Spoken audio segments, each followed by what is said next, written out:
எல்லாருக்கும் வணக்கம். இன்னைக்கு மார்க்கெட் ஒரு 121 பாயிண்ட் பாசிட்டிவ்ல வந்து க்ளோஸ் ஆயிருக்கு.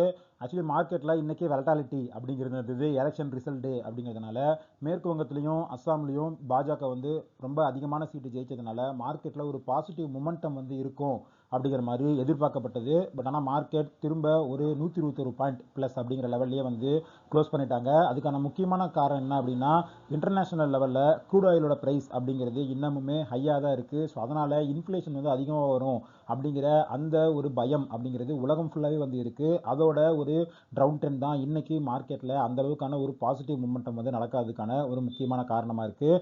அடுத்து கோல்டு பார்த்தோம் அப்படின்னா $4600 per ounce அப்படிங்கிற லெவலே தான் வந்து ஆசிலேட் ஆகிட்டு இருக்கு.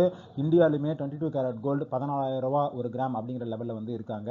கோல்டுமே பெருசாக பர்ஃபார்ம் பண்ணல. ஏன்னா அமெரிக்காவில் ஃபெட் வந்து ரேட் கட் பண்ணாது அப்படிங்கிற மாதிரி எல்லாருமே முடிவு பண்ணிட்டாங்க இப்போது. ஸோ இன்ஃப்ளேஷன் ரொம்ப அதிகமாச்சு அப்படின்னா ரேட்டை இன்க்ரீஸ் பண்ணுறதுக்கான வாய்ப்பு அப்படிங்கிறது அதிகரிக்கும். அப்படி பண்ணாங்க அப்படின்னா அது கோல்டுக்கு ஒரு ப்ரெஷராக வரதுக்கான வாய்ப்பு அப்படிங்கிறது இருக்குது. கோல்டோட மந்த்லி பர்ஃபார்மன்ஸ் எடுத்து பார்த்தோம் அப்படின்னாலுமே லாஸ்ட் 30 டேஸில் ஒரு ஃப்ளாட் பர்ஃபார்மன்ஸ் தான் கொடுத்துருக்காங்க. இதுக்கு முன்னாடியும் ஒரு 30 நாள் வந்து அவங்க ஃப்ளாட் பர்ஃபார்மன்ஸ் தான் வந்து கோல்டில் வந்து இருந்தது. ஸோ லாஸ்ட் 2 மந்த்ஸாகவே கோல்டு கிட்டத்தட்ட இந்த $4500-$600 per ounce அப்படிங்கிற லெவல்லே தான் வந்து ஆசிலேட் ஆகிட்டு இருக்கு. அடுத்து க்ரூட் ஆயில் பார்த்தோம் அப்படின்னா ஒரு பெரிய சர்ஜ் வந்து இருந்தது. $120 per barrel அப்படிங்கிற லெவலுக்கு வந்து ஹை ஆச்சு இன்டர்நேஷனல் மார்க்கெட்டில். அது 4 இயர் பீக் கிட்ட வந்து போச்சு. ஆனால் அதுக்கப்புறம் ஒரு பாசிட்டிவ் அப்டேட் வந்து வேர்ல்டு மார்க்கெட்டுக்கு கிடச்சிது. அது என்ன அப்படின்னா இந்த ஒபெக் ப்ளஸ்லேருந்து யுஏஇ வந்து எக்ஸிட் ஆயிருந்தாங்க. எக்ஸிட் ஆனதுக்கப்புறம் அந்த ஒபெக் ப்ளஸ் என்ன அனௌன்ஸ் பண்ணியிருக்காங்க அப்படின்னா நாங்கள் ஆயில் அவுட்புட்டை வந்து ஹைக் பண்ண போகிறோம் அப்படிங்கிற மாதிரி சொல்லியிருக்காங்க. ஸோ 1,88,000 பேரல் கிட்ட நாங்கள் வந்து ஜூனில் எங்களோட ப்ரொடக்ஷனை ரைஸ் பண்ண போகிறோம் அப்படிங்கிற மாதிரி சொல்லியிருக்கிறது இந்த ஆயில் சப்ளையில் ஒரு பாசிட்டிவ் மூமெண்ட் நம்ம கொடுத்துருக்கு. ஸோ இதனால் ப்ரைஸ் பார்த்தீங்க அப்படின்னா $120 per barrel இருந்து குறைஞ்சி இப்போது $113 per barrel அப்படிங்கிற லெவலில் வந்து இருக்குது. அடுத்து அமெரிக்காவுக்கும் இந்த ஈரானுக்குமான பிரச்சனை அப்படிங்கிறது இன்னுமே முடியல. ஈரான் வந்து ஒரு ஆஃபரை வந்து சப்மிட் பண்ணியிருந்தாங்க. அதை ட்ரம்ப் வந்து ரிஜெக்ட் பண்ணிட்டாரு. அது மட்டும் இல்லாமல் அமெரிக்கா என்ன சொல்லியிருக்காங்க அப்படின்னா டோல் வந்து பே பண்ணிவிட்டு யாராவது ஈரானோட அந்த ஸ்ட்ரெயிட் ஆஃப் ஹார்மஸ் வழியாக வந்து பயணம் பண்ணீங்க அப்படின்னா அந்த ஷிப்பிங் கம்பெனிஸ் மேலே நாங்கள் வந்து சாங்ஷன் போடுவோம் அப்படிங்கிற மாதிரி அமெரிக்கா வந்து வார்ன் பண்ணியிருக்கு. ஸோ இது திரும்ப ஸ்ட்ரெயிட் ஆஃப் ஹார்மஸ் சுற்றி ஒரு பிரச்சனையை வந்து கிளப்பியிருக்கு அப்படின்னு சொல்லலாம். ட்ரம்ப் வந்து என்ன சொல்லியிருக்காரு அப்படின்னா நான் ஆஃபரை வந்து ரிஜெக்ட் பண்ணியிருந்தாலும் திரும்ப பேச்சுவார்த்தைக்கு தான் வந்து ஆர்வமாக இருக்கேன். இப்போதைக்கு நான் ஈரானை வந்து அகைன் ஸ்ட்ரைக் பண்ணுறதுக்கு விரும்பலை அப்படிங்கிற மாதிரி அப்டேட் பண்ணியிருக்காரு. ஸோ இது என்ன டைரெக்ஷனில் போகும் அப்படிங்கிறத பொறுத்து தான் க்ரூட் ஆயில் ப்ரைஸ் வந்து குறையுமா அப்படிங்கிறதே வந்து நமக்கு தெரியும். அடுத்து இந்த மே மாதத்தில் பார்த்தோம் அப்படின்னா இந்த ஸ்ட்ரெயிட் ஆஃப் ஹார்மஸில் என்ன நடக்க போகுது, ட்ரேட் டென்ஷன்ஸ் வந்து எப்படி மூவ் ஆக போகுது, அமெரிக்காவில் ஃபெட் வந்து ரேட் கட் பண்ணுற அந்த டிசிஷனில் என்ன மாதிரியான கமெண்ட்ஸை வந்து கொடுக்க போகிறாங்க அப்படிங்கிறதெல்லாம் ரொம்ப முக்கியம். ஏன்னா ஃபெட் வந்து ரேட் கட் பண்ணாது அப்படிங்கிற மாதிரி எல்லாருமே வந்து சொல்கிறாங்க. பட் இருந்தாலும் அவங்க என்ன மாதிரியான கமெண்ட்ஸ் கொடுக்க போகிறாங்க, இந்த வருஷம் இன்னும் ரேட் கட் இருக்குமா இல்லையா, அதை பற்றின அவங்களோட கமெண்ட்ரி என்ன அப்படிங்கிறத பொறுத்து தான் மார்க்கெட்ஸ் எல்லாமே வந்து எந்த சைடு மூவ் ஆகும் அப்படிங்கிறது நமக்கு வந்து தெரியும். அடுத்து நேற்று கொட்டாக் மகேந்திரா பேங்கோட ரிசல்ட்ஸ் வந்து வந்திருந்தது. அவங்களோட Q4 ப்ராஃபிட் பார்த்தோம் அப்படின்னா இயர் ஆன் இயர் 13% வந்து இன்க்ரீஸ் ஆயிருக்கு. 4027 கோடியை வந்து அவங்க ப்ராஃபிட் வந்து பண்ணியிருக்காங்க. எஸ்டிமேட் பண்ணதை விட நல்லாவே வந்து பர்ஃபார்ம் பண்ணியிருக்காங்க. டிவிடெண்ட்டும் வந்து அனௌன்ஸ் பண்ணியிருக்காங்க. பட் இருந்தாலுமே இந்த பேங்க் வந்து இன்னைக்கு 3% கிட்ட அடி வாங்கியிருந்தது. அதுக்கான காரணமாக நான் என்ன பார்க்குறேன் அப்படின்னா கொஞ்சம் வேல்யூவேஷன் அப்படிங்கிறது ஹையர் சைடில் இருக்குது. பிபைபி பார்த்தீங்கன்னா 2.27 டைம்ஸ் வந்து இருக்குது. அது மட்டும் இல்லாமல் இந்த ரிசல்ட்டில் நெட் இன்ட்ரெஸ்ட் மார்ஜின் அப்படிங்கிறது அவங்களுக்கு குறைஞ்சிருக்கு. லாஸ்ட் இயர் இதே குவார்ட்டரில் 4.97% இருந்த நெட் இன்ட்ரெஸ்ட் மார்ஜின் அப்படிங்கிறது இப்போ 4.67% வந்து இருக்கு. அது மட்டும் இல்லாமல் இந்த கம்பெனியோட MD and CEO அசோக் வந்து என்ன சொல்லியிருக்காரு அப்படின்னா இன்னமும் இந்த நெட் இன்ட்ரெஸ்ட் மார்ஜின் அப்படிங்கிறது கிராஜுவலாக ஃபினான்ஷியல் இயர் 27ல் டிக்ளைன் ஆகும் அப்படிங்கிற மாதிரியும் அப்டேட் பண்ணியிருக்காரு. ஸோ இதெல்லாம் தான் இன்னைக்கு இந்த பேங்க் ஒரு சரிவை சந்திச்சதுக்கான காரணமாக இருக்குது. பட் இப்போதைக்கு இந்த பேங்க்கில் வந்து எந்த ஆப்பர்ச்சுனிட்டி இருக்கிறதா நான் வந்து பார்க்கல. வேல்யூவேஷன் கொஞ்சம் ஒரு ஹையர் சைடில் இருக்குது அப்படிங்கிற மாதிரி தான் பார்க்குறேன். இதோட கம்பேர் பண்ணும்போது எனக்கு HDFC பேங்க்கில் ஒரு நல்ல ஆப்பர்ச்சுனிட்டி இருக்குது அப்படிங்கிற மாதிரி வந்து பர்சனலாக ஃபீலிங் இருக்குது. ஸோ நேற்று HDFC பேங்க்கோட ரிசல்ட்ஸ் வந்து எப்படி இருந்தது, வேல்யூவேஷன் இப்போ எப்படி இருக்குது அப்படிங்கிற விஷயங்கள் எல்லாத்தையுமே டிஸ்கஸ் பண்ணி ஒரு வீடியோ வந்து நம்ம சேனலில் போட்டிருக்கோம். அது வேணும் அப்படிங்கிறவங்க செக் பண்ணி பாருங்க. அடுத்து ஃபெடரல் பேங்க் வந்து சார்ட்டர்ட் அந்த செக்மெண்ட்டில் இருக்கிற கிரெடிட் கார்டை வந்து வாங்கி அதை வந்து நாங்கள் ஒர்க் பண்ண போகிறோம். ஒரு குறிப்பிட்ட செலக்டட் கிரெடிட் கார்டு போர்ட்ஃபோலியோவை அப்படிங்கிற மாதிரி அப்டேட் பண்ணியிருக்காங்க. இன்னைக்கு இந்த ஷேரில் எந்த பெரிய பர்ஃபார்மன்ஸும் இல்லை, 289 ரூபா அப்படிங்கிற லெவலே தான் இருக்குது. இதுவுமே புக் வேல்யூ வச்சு பார்த்தோம் அப்படின்னா 2 டைம்ஸ்க்கு மேலே இருக்குது. இது ஒரு மீடியம் லெவல் பேங்க். இந்த பேங்க்குக்கு 2 டைம்ஸ்க்கு மேலே வேல்யூவேஷன் அப்படிங்கிறது ஒரு ஹையர் வேல்யூவேஷன் அப்படிங்கிற மாதிரி தான் நான் பார்க்குறேன். ஸோ இப்போதைக்கு ஃபெடரல் பேங்க்லேயுமே வந்து எந்த ஒரு ஆப்பர்ச்சுனிட்டி இருக்கிறதா நான் வந்து கருதலை.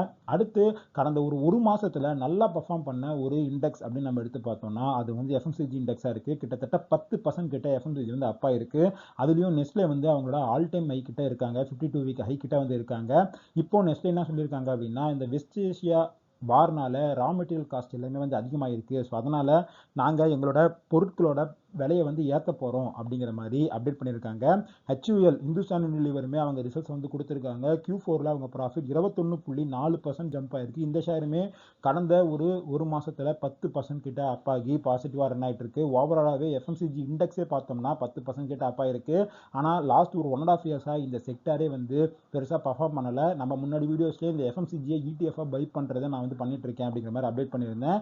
ஸோ இப்பவுமே கொஞ்சம் கொஞ்சமாக எஃப்எம்சிஜி ETF வந்து பை பண்ணுறேன். நெஸ்லேயும் சரி இந்துஸ்தான் யூனிலிவரும் சரி பெருசாக ஆப்பர்ச்சுனிட்டிக்காக நான் வந்து பார்க்கல.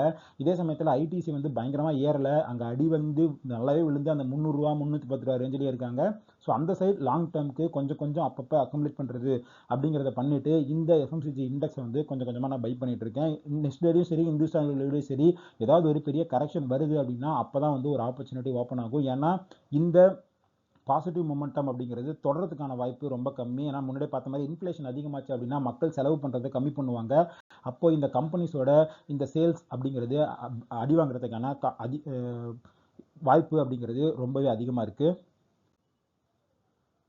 அடுத்து ஸ்டீல் செக்மெண்ட்டில் ஜிண்டால் ஸ்டீல் வந்து ஒரு அப்டேட் வந்து கொடுத்துருக்காங்க. அதில் என்ன அப்படின்னா, இந்த தைசன் குரூப் அப்படிங்கிற அந்த செக்மெண்ட்டில் வந்து அவங்க இன்வெஸ்ட் பண்ணுறதா இருந்துச்சு அந்த யூனிட்டில். ஸோ இப்போது அந்த டாக்ஸை வந்து பாஸ் பண்ணி வைக்கிறோம் அப்படிங்கிற மாதிரி 2 சைடும் சேர்ந்து அனௌன்ஸ் பண்ணியிருக்காங்க. இன்னைக்கு மார்க்கெட்டில் பெருசாக எந்த மூமெண்ட்டுமே இல்லை. ஜிண்டால் ஸ்டீல் வந்து 1223 ரூபா அப்படிங்கிற லெவலில் வந்து இருக்குது. ஸோ இந்த செக்மெண்ட்டில் இப்போதைக்கு ஒரு அப்வர்டு சைக்கிளில் இருக்குது. இதெல்லாம் வந்து ஒரு கமாடிட்டி ரிலேட்டட் ஸ்டாக். ஸோ இதெல்லாம் வந்து இப்போ வந்து பை பண்ணுறது அப்படிங்கிறது உகந்ததாக இருக்காது.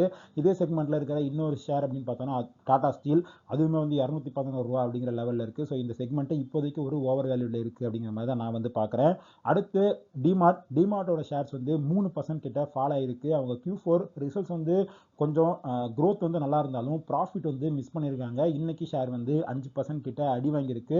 இந்த ஷேர் நம்ம முன்னாடி வீடியோஸ்லேயே பேசியிருக்கோம். டிமார்ட் வந்து 80 PE 70 PE கிட்ட இருக்குது. ஸோ அதில் ஒரு வேல்யூவேஷன் அப்படிங்கிறது ரொம்ப அதிகமாக இருக்குது. அது மட்டும் மக்கள் வந்து ஒரு டிமார்ட்டில் போய் பர்ச்சேஸ் பண்ணுறது அப்படிங்கிறதே வந்து கொஞ்சம் கம்மியாகி ஆன்லைனில் பர்ச்சேஸ் பண்ணுறது அப்படிங்கிற கல்ச்சர் வந்து ரொம்பவே அதிகமாகிட்டு இருக்குது. ஸோ அதுவுமே டிமார்ட்டுக்கு ஒரு பெரிய பிரச்சனையாக வந்து இருக்குது. அடுத்து இன்டர்நேஷனல் லெவலில் பார்த்தோம் அப்படின்னா ரூபா வந்து டாலருக்கு எகென்ஸ்டாக 95 ரூபாய் வந்து பிரீச் பண்ணிடுச்சு. திரும்ப ப்ரெஷர் அப்படிங்கிறது ரூபா மேலே பயங்கரமாக வந்து மவுண்ட் ஆகிட்டே இருக்குது. அதுக்கான காரணம் இந்த ஆயில் ரிலேட்டட் ப்ராப்ளம்ஸ் தான். ஸோ க்ரூட் ஆயில் அதிகமாக நம்மளோட இம்போர்ட் பில் அப்படிங்கிறது ரொம்ப அதிகமாகும். அது மட்டும் இல்லாமல் ஆர்டிக்கலில் என்ன சொல்லியிருக்காங்க அப்படின்னா, க்ரூட் ஆயில் ப்ரைஸ் ஒரு 10% வந்து இன்க்ரீஸ் ஆச்சு அப்படின்னா அது ஜிடிபி குரோத்தில் 15 பேசிஸ் பாயிண்ட்டை வந்து இம்பாக்ட் பண்ணும், ஜிடிபியை வந்து லோவர் பண்ணும் அப்படிங்கிற மாதிரி சொல்லியிருக்காங்க. ஸோ ஜிடிபி லோயர் ஆகுது அப்படின்னா ஓவராலாக எக்கானமியோட க்ரோத்தே வந்து ஸ்லோ டவுன் ஆகுது. ஸோ எக்கானமியோட க்ரோத் வந்து ஸ்லோ டவுன் ஆகி இன்ஃப்ளேஷன் வந்து அதிகமாச்சு அப்படின்னா அது எக்கானமியில் ஒரு பெரிய பிரச்சனையை உண்டு பண்ணும். அது கம்பெனிஸோட ஏர்னிங்ஸை பாதிக்கிறதுக்கான வாய்ப்பு அப்படிங்கிறது இருக்குது. ஆல்ரெடி இப்போவுமே இவ்வளோ பெரிய ஒரு கரெக்ஷன் மோடு செப்டம்பர் 2024 அப்புறம் மார்க்கெட் வந்து இதே லெவலில் தான் இருக்குது.